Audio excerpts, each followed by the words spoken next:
جنگل کا بادشاہ۔ پاکستانی چڑیا گھر میں ایک شیر بہت پریشان ہو گیا کیونکہ اسے روزانہ کا صرف 1 کلو گوشت دیا جاتا تھا اور مزید طلب کرنے پر اسے کہا دیا جاتا تھا کہ مہنگائی بہت ہے، اتنے سے ہی کام چلاؤ۔ جب پاکستان اور دبئی کے درمیان جانوروں کے انتقال کا منصوبہ فائنل ہو گیا تو اس شیر کو دبئی ٹرانسفر کرنے کے لیے منتخب کر لیا گیا۔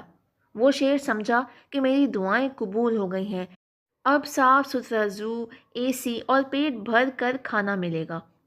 دبئی پہنچنے کے بعد پہلے دن اسے ایک انتہائی خوبصورتی اور مہارت سے سلیڈ تھیلا ملا۔ شیر بہت خوش ہوا اور جلدی سے تھیلا کھول لیا تو اس میں صرف چند کیلے تھے۔ شیر بہت حیران ہوا، پھر اس نے سوچا کہ شاید غلطی سے یہ تھیلا میرے پاس آ گیا ہو، تو اس نے کیلے کھائے، پانی پیا اور اللہ کا شکر ادا کر کے سو گیا۔ اگلے دن پھر وہی بات ہوئی، کھانے کا تھیلا کھولنے پر اندر سے کیلے نکلے۔ شیر کا دماغ کھول گیا، اس ڈیلیوری بوائے پر انتہائی غصہ آ گیا، بولنے لگا کل آ لینے دو اس ڈیلیوری بوائے میں اسے نمٹ لوں گا۔